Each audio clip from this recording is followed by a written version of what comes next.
Lampião, em toda a sua trajetória, foi amado e odiado. Mas o que poucos sabem, por ser pouco divulgado, foi um movimento que praticava vingança pela morte de Lampião e de seus companheiros. Tudo começou com o cangaceiro Moreno, que era muito amigo de Lampião, mas isso também era pouco divulgado. Moreno vivia se escondendo que nem rato na toca. Não se continha com a vontade de acabar com a raça da Volante que pegaram de surpresa o bando de Lampião às 5:30 da manhã e mataram 11 cangaceiros e supostamente Lampião e Maria Bonita. Existia um grupo de cangaceiros que idolatravam Lampião, viam o chefe do cangaço como um semideus. Alguns posso relatar: Corisco, Luiz Pedro, Zé Sereno, Balão e Moreno. Então, depois da morte de Lampião, secretamente, eles e mais outros cangaceiros se reuniram e combinaram de mandar para as arraias do Gancho todos ou quase todos os soldados e oficiais que participaram na matança de Angicos. Então montaram uma espécie de esquadrão da morte. O combinado foi que, se não conseguissem matar o alvo, poderiam matar a mãe, o pai, irmão, o cachorro, o periquito, o papagaio, para atingir o inimigo para sempre, pois este iria levar para o túmulo a culpa de ser a causa do fim do seu parente amado. O primeiro alvo a ser eliminado foi o soldado com o nome de guerra Jairão, e depois de 2 meses do massacre de Angico, este elemento foi visitado no sítio de seus pais, no dia 23 de setembro de 1938, por 8 cangaceiros, todos bem treinados para surpreender o inimigo. Era meia-noite mais ou menos, cercaram a casa, jogaram soníferos no meio de pedaços de carne para os cachorros, seguindo o desejo de Lampião, que não matava cachorro, pois os amava.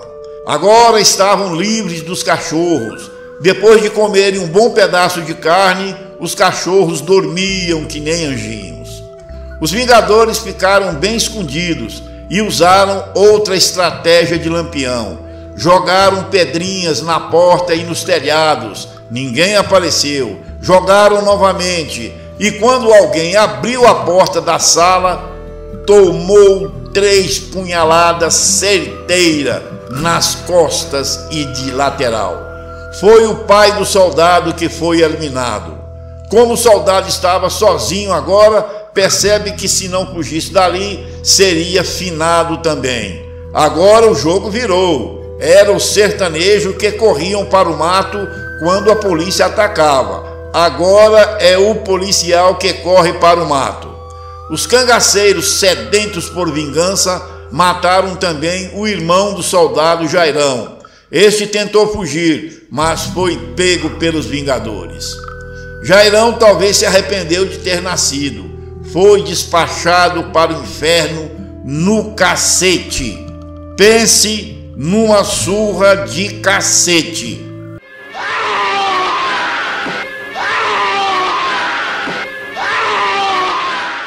Os Vingadores continuaram a sua saga. Pegaram uma lista no batalhão que dizia os nomes dos soldados e oficiais que participaram da chacina de Angicos. E então retornam à caçada. O alvo agora era um sargento que se chamava Zé Inácio. Pegaram esse sargento na saída do quartel, em um beco escuro na cidade de Vila Bela, em Pernambuco. Com este fizeram a festa de horror. Fizeram o militar comer ratazanas podres, empurrada goela abaixo. Depois, no outro dia de sol muito forte, o deixaram amarrado, cozinhando lentamente no sol de rachar mamona. Foi para os quintos dos infernos cozinhado. Depois de muito sofrimento e já sem vida, amarraram a carcaça do homem na porteira do sítio em que morava, com um punhal cravado em um bilhete que dizia: eu morri porque participei do fim de Lampião. Zé Sereno descobriu que um soldado que participou no massacre de Lampião tinha tirado a vida de um dos mais famosos cabras de Lampião, o que tinha mais amigo no bando, o cangaceiro Mariano.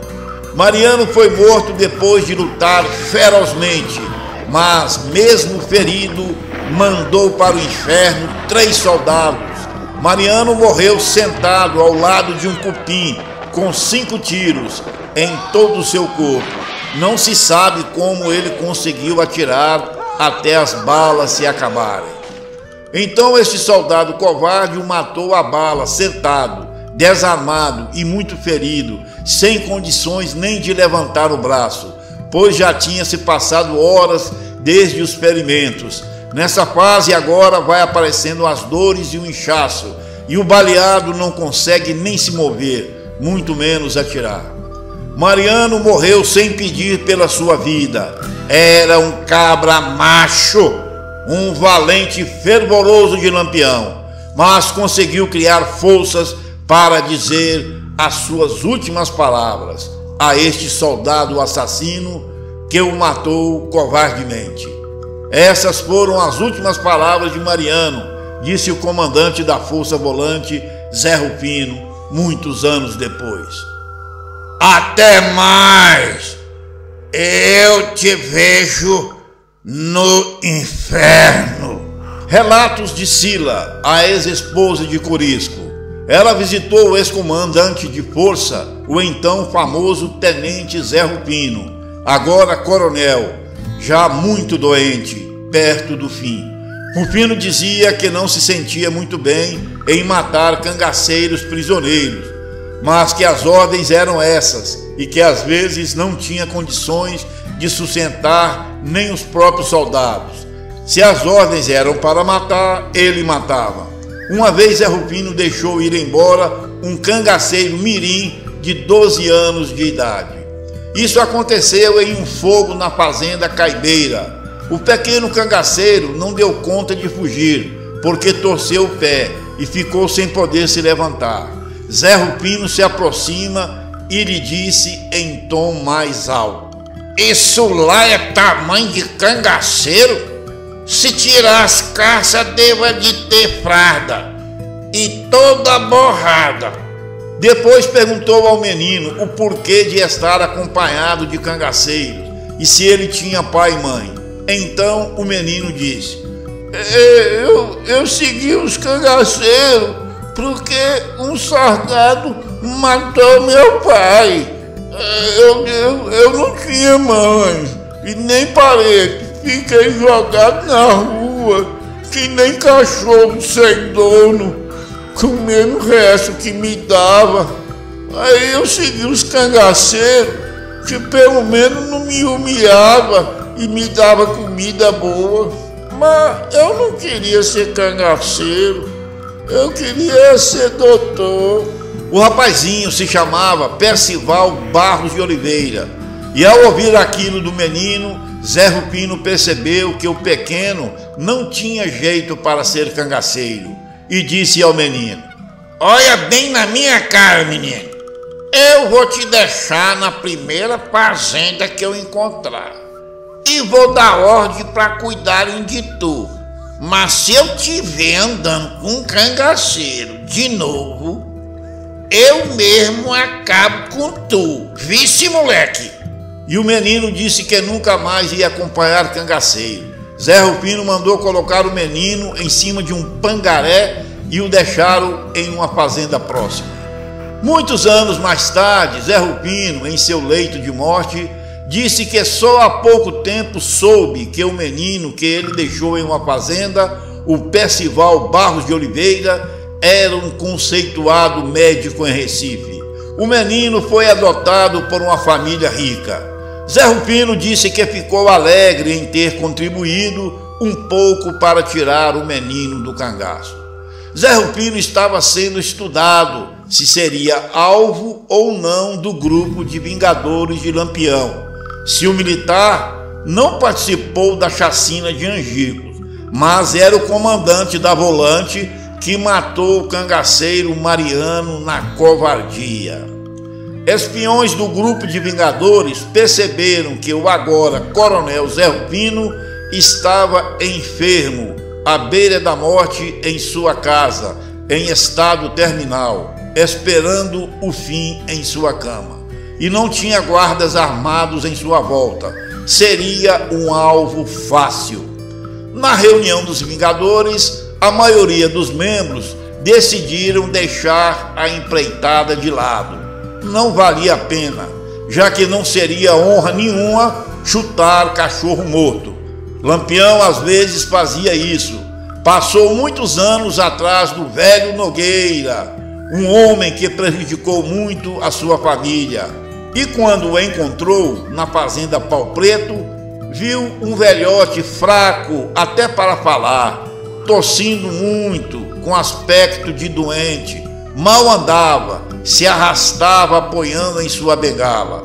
E Lampião disse ao velho Nogueira: "Estou aqui para dar cabo de tu, mas não vejo um homem na minha frente não. Vejo um velho doente, assustado, com medo de morrer. Eu devia sangrá-lo, mas eu não vejo honra nenhuma, nem vingança feita, chutar cachorro morto. Vamos embora, cambada." Mas acontece que Antônio Ferreira, irmão de Lampião, não tinha sentimentos de misericórdia, como Lampião às vezes tinha. E por cima dos ombros do irmão-chefe do cangaço, apontou o rifle no rumo do velho doente Nogueira e passou fogo. O homem caiu sem vida na hora. Antônio apeou do cavalo ao ver a bela sandália do morto, a pegou para si e foi embora com o grupo.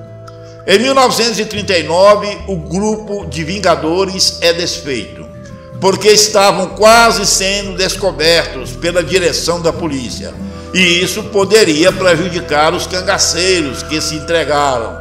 E então, o criador do movimento de Vingadores, Moreno, disse: "Declaro encerrado o movimento.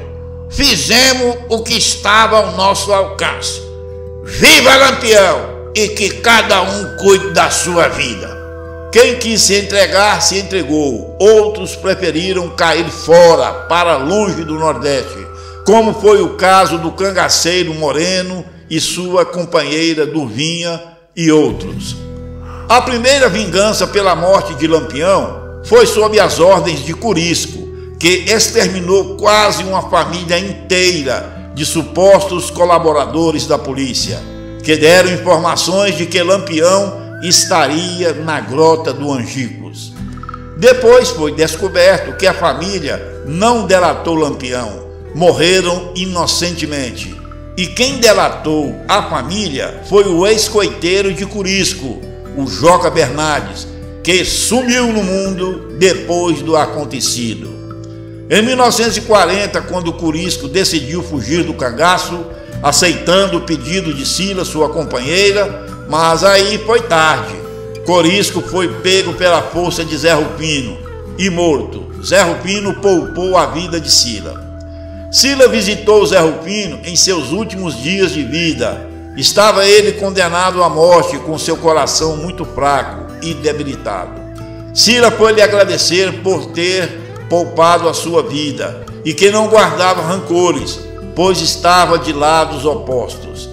Se você gostou dessa história, dê um joinha, compartilhe com seus amigos, se inscrevam no canal. Por quê? Rapaz, muda de risada, moça. Essa aí já tá batida, viu? Mas, rapaz, você viu? Deus me livre, rapaz. Olha, o Mariano, rapaz. Ele morreu, nem pediu pela vida dele. Mas antes de morrer, levou 3 pro saco com ele. Que caba macho, hein, Mariano? Deus me livre desse homem.